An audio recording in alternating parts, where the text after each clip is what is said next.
किसान साथियों, आज आपको मिलवाते हैं दो युवा किसान भाइयों से। दोनों ने 2 साल पहले डेयरी का व्यवसाय शुरू किया था 4 से 5 पशु से, और आज अगर बात करें तो 2 साल में 40 से 45 पशु हुए हैं। वो कैसे हुए? सत श्री अकाल किसान वीरों, मैं Gurdeep Singh farming king channel पर आप सभी भाइयों को स्वागत करता हूं। आप अपने ये छोटे से चैनल को एक तो सब्सक्राइब जरूर करें।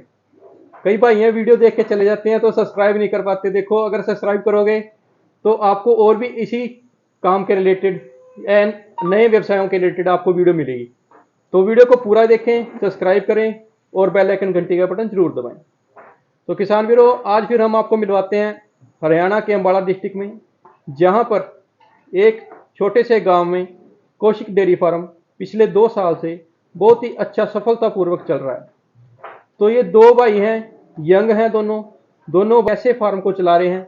इनसे जानकारी लेंगे और ये कैसा व्यवसाय है, नए पशुपालक को करना चाहिए या नहीं करना चाहिए, इसके बारे में जानकारी लेंगे। सत श्री अकाल शुभम जी। सत श्री अकाल। और जी ठीक ठाक हो? हाँ जी, बढ़िया जी। अपना फार्म कैसे चल रहा है जी? फार्म बहुत बढ़िया चल रहा है जी। चलो, बढ़िया चलना चाहिए जी। जी शुभम जी, एक बार हमारे व्यूअर्स को राम राम कर दो जी। राम राम भाई सारे ने। जी शुभम जी, आप पहले अपने बारे में जानकारी दीजिए व्यूअर्स को भी। आपका ये फार्म कहाँ पर है और आपने क्या क्या कर रखा है जी अब तक स्टडी में और फार्म में?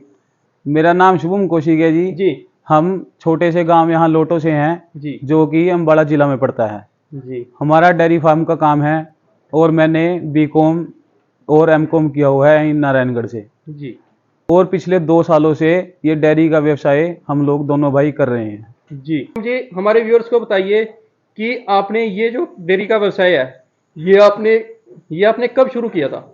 ये हमने आज से 2 साल पहले स्टार्ट किया था जी। जी, उससे पहले आप क्या करते थे जी? उससे पहले मैं पंचकुला फार्मा कंपनी में जॉब करता था। जी तो मैंने वहाँ पे 4 साल जॉब करने के बाद तो वहाँ से जॉब छोड़ दी और यहाँ पे अपना डेयरी का काम स्टार्ट कर दिया था। जी तो आपने डेयरी का काम क्यों चुना? मतलब और भी कई जो अपना काम थे करने के लिए, पोल्ट्री था, अपना गोट फार्मिंग थी, पिग फार्मिंग थी, आपने डेयरी को ही क्यों चुना?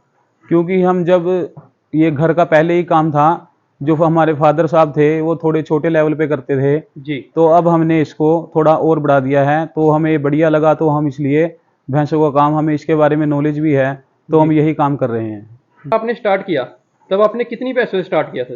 हमने सर तब ये 4 से 5 भैंसों से स्टार्ट किया था जी। जी तो कि अब आपके पास कितने एनिमल है टोटल फार्म? अब हमारे पास सर 20 से 22 भैंसे हैं जी और उनके 7 से 8 गायें हैं। जी इनके आगे बच्चे हैं, करडियां हैं। जी हाँ जी, 6-7 टोटल एनिमल आपके 40-50 के हाँ आसपास जी, होंगे? 40 के पास हमारे टोटल एनिमल हैं जी। टोटल एनिमल है। देखिए किसान दोस्तों, आपने अभी सुना कि शुभम भाई ने बताया कि 4 से 5 भैंसों से भाई ने काम शुरू किया था, तो 2 ही साल के अंदर भाई ने इसको 4 गुना बढ़ा दिया है। जो कि भाई ने बताया कि 20 से 22 भैंसे हैं इनके पास और 7 से 8 गायें हैं। तो देखो, अगर हम ऐसा धंधा करेंगे जो कि आगे बढ़ सकता है और उसमें हमारी आय भी है जो बढ़ सकती है, तो हमको ऐसा धंधा जरूर करना चाहिए। अगर फार्माविट कंपनी में या किसी और कंपनी में अगर जॉब लगे रहते तो शुभम जी आपकी कितनी सैलरी बढ़ जाती? 5-6 हजार, 10 हजार जी? बिल्कुल बिल्कुल इतनी बढ़ पाती? Yes sir. तो देखिए, अगर ये पशुपालक ऐसे नए यूथ ऐसे नए काम को चुनेगा, जरूर मानते हैं कि ऐसे कामों में मान लीजिए बहुत ज्यादा पूंजी की भी जरूरत होती है, मान सकते हैं, और एक एफर्ट्स भी बहुत लगते हैं, मेहनत बहुत लगती है। पर लेकिन उधर देखिए कि आपका एक अलग से व्यवसाय है, आप खुद अपने काम के मालिक हैं। जी शुभम जी, ऐसे ही है? बिल्कुल बिल्कुल बिल्कुल सर, ऐसे ही है जी।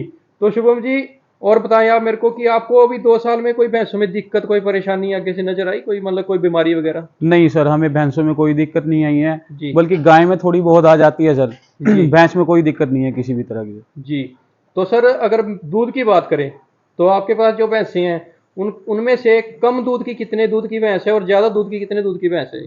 कम से कम सर हमारे पास 14 लीटर की भैंस है और ज्यादा से ज्यादा 18 से 19 लीटर तक की भैंस है जी। जी हमारे व्यूअर्स को बताइए कि अगर उनको नई भैंस लेनी हो बिल्कुल सर। तो उनको कम से कम कितने दूध की भैंस लेनी चाहिए? कम से कम सर 14 से 15 लीटर तक की भैंस तो जरूर लेनी चाहिए जी। उससे नीचे मान लो कोई नहीं नहीं, फायदा उससे नहीं? उससे नीचे कोई फायदा नहीं है सर। जी देखिए दोस्तों, कल को भी आपको हरबिलास जी ने बताया था कि 15 केजी दूध की कम से कम दूध की भैंस लेनी चाहिए। इससे कम दूध की भैंस जो है आपको बचाकर नहीं देगी। तो वही चीज देखी मैंने यहाँ पर भी, जो कि सभी भैंसें 14 किलो से लेके 18-19 किलो दूध तक की भैंसें हैं। तो शुभम जी आप अपनी एक बारी तो शुभम जी हमें बताइए कि नया पशुपालक है जो इस काम को करना चाहता है, बिल्कुल तो उसको ये काम करना चाहिए, कैसा है नहीं है, मतलब उसका पूरा एक सच्चा रिव्यू दीजिए। बिल्कुल, अगर कोई नया पशुपालक यह काम करना चाहता है तो उसको जरूर करना चाहिए कि जी हाँ, उसको अगर वो एग्जाम्पल के तौर पे अगर नहीं ज़्यादा करना चाहता, 2 से या 3 भैंसें लेके स्टार्ट कर सकता है। जी उनका दूध सबसे बड़ी बात है, उसको दूध सेल डेयरी में करके कोई फ़ायदा नहीं है। उसको जो दूध सेल करना चाहिए वो या तो उसके नियर जो शहर पड़ता है उसमें करना चाहिए। अब गाँव में भी इतनी भैंसें नहीं रही हैं, जी या बिल्कुल। तो उसको अपना गाँव में ही लगा सकता है, हाँ जी। 1 भैंस या 2 भैंस के ऊपर वो ट्रायल कर सकता है। जी अगर वो 14 लीटर दूध देती हैं तो वो 60 से 65 रुपये आराम से सेल हो जाता है। तो जी कैलकुलेशन के हिसाब से खर्चा निकाल के तो वो देख सकता है कि उसको कितनी आमदनी हो रही है और कितनी नहीं हो रही है। जी। तो देखिए साथियों, भाई ने बताया कि डोर टू डोर हमें सेल करना चाहिए, जिससे क्या होगा कि हमें मुनाफा अच्छा मिलेगा। क्योंकि ये जो बड़ी कंपनियां हैं वो हमसे फैट रेट पे उठाती हैं, तो फैट क्या है, किसी पशु की ज़्यादा होती है किसी की कम होती है, तो उसमें क्या है हमें पूरा रेट नहीं मिल पाता। तो अगर हम डायरेक्ट जो है डोर टू डोर सेल करेंगे तो उससे क्या है कि हमें दूध का पूरा रेट मिलेगा। तो शुभम जी आपका जो दूध है वो कहाँ पे सेल हो रहा है जी? हमारा जो सारा दूध है सर, वो नारायणगढ़ शहर पड़ता है पास में, जी तो सारा दूध हमारा वहीं पर सेल हो जाता है। जी। अभी आपके फार्म का कितना प्रोडक्शन हो रहा है दूध का? हमारा सर प्रोडक्शन कम से कम भी 270 से 300 किलो के आसपास हो रहा है डेली का ही। जी। तो आपका क्या रेट में दूध सेल हो रहा है सर? सर हमारा जो गाय का दूध है वो 50 रुपये सेल करते हैं, जी और जो भैंस का दूध है वो हम फैंट के हिसाब से सेल करते हैं। अगर हम 5.5 से 6 फैंट का हम 60 रुपये दे रहे हैं, जी। और 7 से 7.5 फैंट का हम 75 70 से 75 रुपये भी दे रहे हैं सर। जी अगर हम इसमें मान के चलें तो 90 से 100 रुपए फैट के रेट से आप दूध सेल कर रहे हैं। बिल्कुल बिल्कुल सर, हम जी कोशिश करते हैं कि 10 से 11 रुपये फैंट हमारी सेल हो ही हो सर। जी बिल्कुल। देखिए साथियों, ऐसे ही अगर हम इनोवेटिव काम के साथ साथ इनोवेटिव जो है वे अपने विचार लेके चलेंगे, काम को ऐसे ग्रोथ कराएंगे, तो डेफिनेट है कि हमें बेनिफिट होगा ही होगा। तो सर अगर हम आय की बात करें तो आप दोनों भाइयों को मतलब कितनी इनकम हो जाती है इतने पशुओं से महीने की? सर हम महीने में कम से कम भी दोनों भाई घर बैठे मतलब 50-50 हज़ार रुपये आराम से कमा लेते हैं। और जो हमारा बिजनेस है जी वो भी साथ के साथ हर महीने हम बढ़ाते हैं, चाहे हम 1 भैंस ले चाहे हम 1 गाय ले, जी हमने वो हर महीने लेनी ही लेनी है। जी। देखिए साथियों, भाई ने बताया कि ये बिजनेस को भी साथ साथ जो है एक्सटेंड कर रहे हैं, और जो आय है वो भी इनको अच्छी हो रही है। तो साथियों, आपसे भी यही गुजारिश करूंगा कि आप भी इस काम को छोटे लेवल से शुरू कर सकते हैं, जिससे क्या होगा कि आप बड़े लेवल तक जा सकोगे और आपको उसमें मान लो अच्छा मुनाफा भी होगा। तो किसान साथियों, शुभम जी की दी गई जानकारी आपको कैसी लगी, इसके बारे में आप वीडियो में कमेंट करके जरूर बताएं, और वीडियो को लाइक जरूर करें, चैनल को सब्सक्राइब जरूर करें। इसी के साथ सभी भाइयों को प्यार भरी सत श्री अकाल और राम राम। राम राम। धन्यवाद। धन्यवाद।